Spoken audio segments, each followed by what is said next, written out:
धारा 370 हटने का एक बड़ा फायदा है। अगर ये धारा 370 लगी होती तो आप कल्पना नहीं कर सकते थे कि वहां कोई नया मंदिर बन सकता है जम्मू और कश्मीर क्षेत्र में। मंदिर तोड़े तो गए,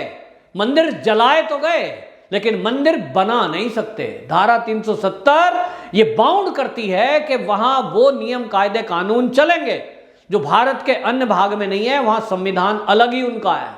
अब उत्तर भारत में भी दक्षिण भारत के भगवान के दर्शन हम लोगों को होने वाले हैं। और आपको बताएं कि भगवान वेंकटेश्वर का एक विशाल मंदिर अब जम्मू के अंदर बनने जा रहा है, जिसकी नींव वहां के राज्यपाल और वहां के उपराज्यपाल मनोज सिन्हा ने रखी थी। अब आपको बताएं इस मंदिर का निर्माण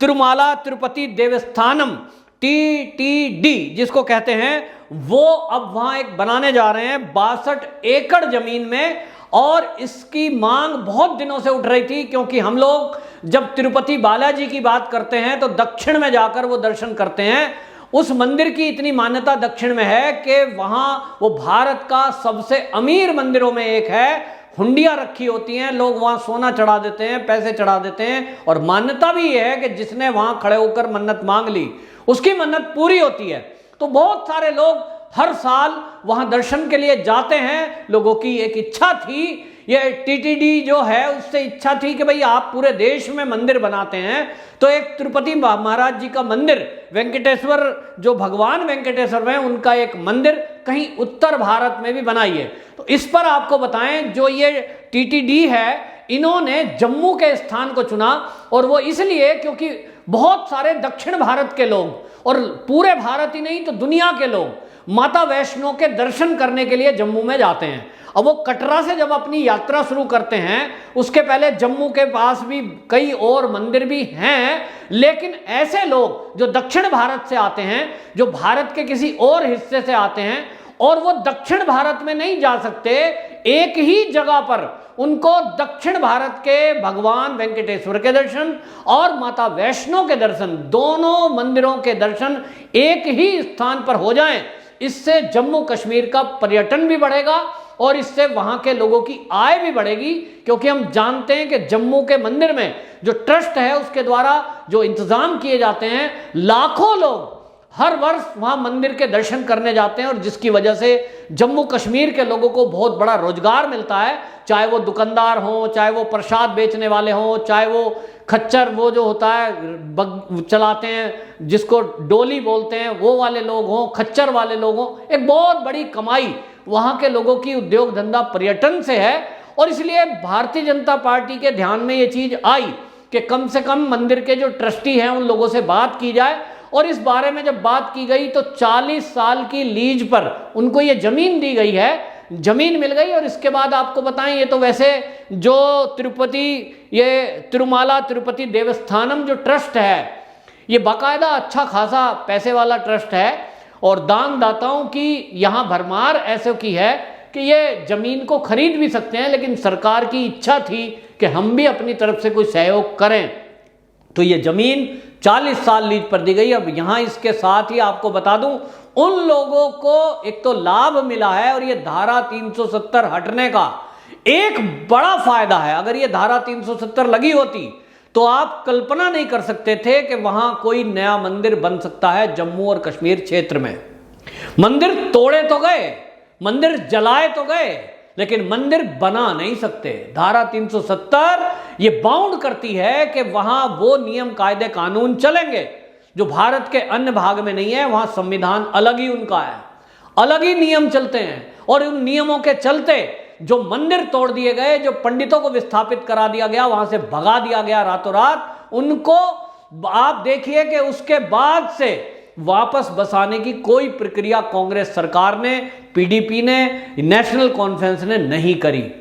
अब जब ये जितनी पार्टी हैं, नेशनल कॉन्फ्रेंस है, NC जिसको बोलते हैं, PDP है, कांग्रेस है, ये सत्ता में काबिज रहे, लेकिन कभी भी इन्होंने हिंदू और हिंदू देवस्थान की कभी भी परवाह नहीं करी। ये बात अलग है कि जम्मू कश्मीर का एक अपना ट्रस्ट है, और उससे भी आपको जुड़े हुए मैं बता रहा हूं बहुत सारे कश्मीरी ऐसे हैं जिनका रोजगार ही उससे चलता है। तो अब ये माना जा रहा है कि पर्यटक का क्षेत्र बढ़ेगा।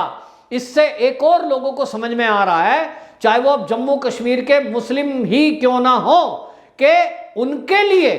कोई है जो देश में चिंता कर रहा है। क्योंकि एक मंदिर से जब इतना जो है पर्यटन है वहां पर, कि वहां पे लाखों लोग दुकान, चाय, ये सब चलाकर, खच्चर की और गाड़ी, सारी सुविधा, मतलब एक मंदिर की वजह से लाखों लोगों को रोजगार मिला हुआ है, जो माता वैष्णो का मंदिर है। अब एक और ऐसा प्रसिद्ध मंदिर जब हो जाएगा तो उसके इर्द गिर्द वहां जब लोग होंगे और उस पर भी दर्शन के लिए जाएंगे तो एक और पर्यटन का बढ़ावा और रोजगार का साधन होगा। वहीं आपको बताएं, जो गुपकार गैंग है उसको भी अब यह अफसोस हो रहा है कि हमने रहते हुए यहां केवल एक वर्ग विशेष की तुष्टीकरण किया, अब लोग हमारे मुंह पर हमको गाली दे रहे हैं। मतलब ऐसा ट्रेंड चल रहा है कि ये जो फारूक अब्दुल्ला हैं, महबूबा मुफ्ती है, इनको लोग कह रहे हैं कि भाई आपने कभी जम्मू कश्मीर के विकास के बारे में सोचा ही नहीं, अपना विकास किया, अपने बच्चों को विदेश में पढ़ाया, जमीनें कब्जा ली, और तो और अब राजनीति में आने के लिए धुर विरोध एक दूसरे के ये सारे के सारे गुपकार ग्रोह में शामिल हो गए कि भाई मोदी को बचाना है, मोदी से बचना है, मोदी को हराना है, तो सारे एक हो जाओ। अब सारे एक हो गए तो सरकार परिसीमन करा रही है, परिसीमन होना है तो परिसीमन में अब जो होगा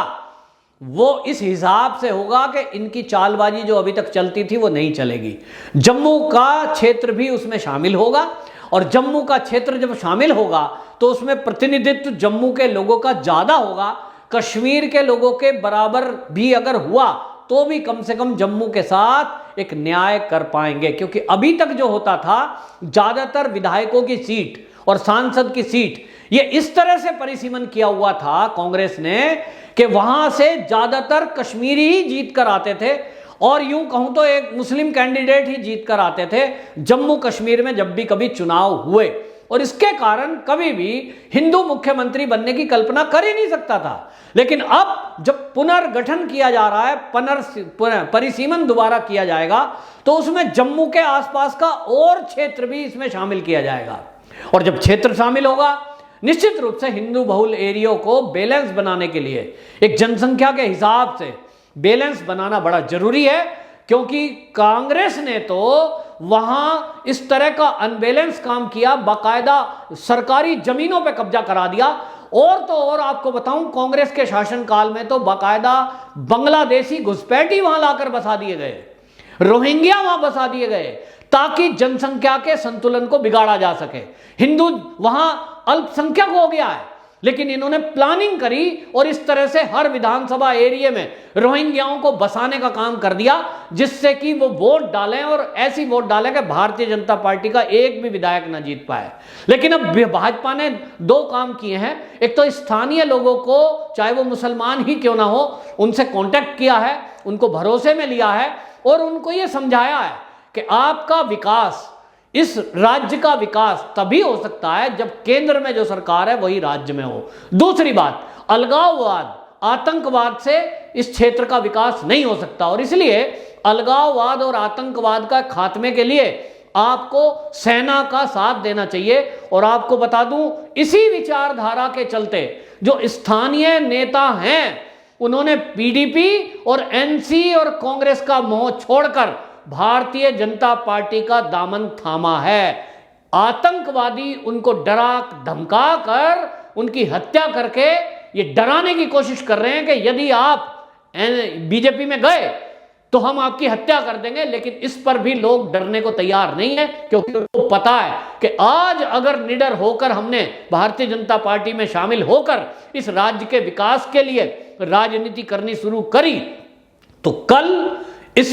जम्मू कश्मीर में शांति होगी, विकास होगा। और केंद्र ने अभी तक जितनी तेजी से विकास किया है, आपको बताऊं कि जम्मू कश्मीर की जनता काफी उत्साहित है और जम्मू कश्मीर की जनता काफी खुश भी है। जिस तरह से कोरोना के काल में केंद्र के द्वारा वहां कोविड के अस्पताल शुरू किए गए, जिस तरह से वैक्सीनेशन किया गया, जिस तरह से वहां सड़कें बनाई जा रही हैं जिस तेजी के साथ, इससे वहां की स्थानीय जनता काफी खुश है। और इसी काम को देखकर वो कह रहे हैं कि अगर केंद्र इतनी तेजी से, इतनी जल्दी, इतने विकास कर सकता है तो राज्य सरकार क्यों नहीं कर पाई 70 साल में। ये लोगों के मन में एक सवाल आ गया है कि 70 साल में देश की आजादी के बाद ये किसी ने सोचा ही नहीं केवल पत्थर हाथ में दिए और मिलिट्री पे पत्थर लगवाए और मिलिट्री की तरफ से गोली मिलनी है। तो मतलब युवाओं को भटका कर और अपने बच्चे इन्होंने पढ़ाए विदेशों में, तो अपने बच्चों को तो विदेशों में पढ़ाओ, उनको राजनीति में लेके आओ और अपने पास मिलिट्री की सुरक्षा रखो और आम आदमी को या तो आतंकवादियों से मरने के लिए या मिलिट्री की गोली से मरने के लिए छोड़ दो। यह काम किया है महबूबा मुफ्ती पार्टी ने और फारूक अब्दुल्ला पार्टी ने, साथ में कांग्रेस ने। लेकिन अब ये वहां की जनता देख रही है कि किस तरह से मोदी जी के नेतृत्व में अब ये जो जम्मू कश्मीर है इसके अंदर शांति बहाली हो रही है कि अब मंदिर बनने की शुरुआत हो गई है और इससे हिंदू वहां के जो आसपास के हैं वो काफी उत्साहित हैं। अब एक उम्मीद जगी है कि जब भगवान स्थापित होने लगे, देवस्थान नए नए बनने लगे हैं, तो पुराने जो 3000 मंदिर वहां तोड़ दिए गए वो मंदिर भी पुनर्निर्माण होंगे। और जब मंदिर बनता है, देवालय बनता है, लोग पूजा पाठ करते हैं, आध्यात्मिकता होती है, इसकी शक्ति कम से कम आदमी के अंदर एक कॉन्फिडेंस पैदा करती है। और आपको बताएं, मंदिर, देवालय, चाहे मस्जिद भी, ये ऐसे स्थान है जिससे लोग जुड़ते हैं,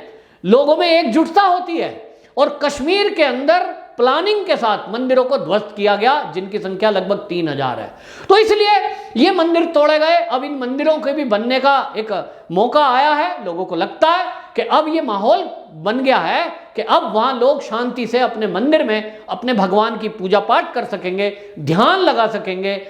इसीलिए आपको बताएं, तिरुमाला तिरुपति देवस्थान जो ट्रस्ट है, इसने बाकायदा अब जो मंदिर बनाने का बीड़ा उठाया है, जिसको 18 महीने में पूरा कर लिया जाएगा। लोगों के अंदर काफी उत्साह है, काफी खुशी है। और अब आपको आगे आने वाले दिन में जम्मू कश्मीर का परिसीमन दोबारा होकर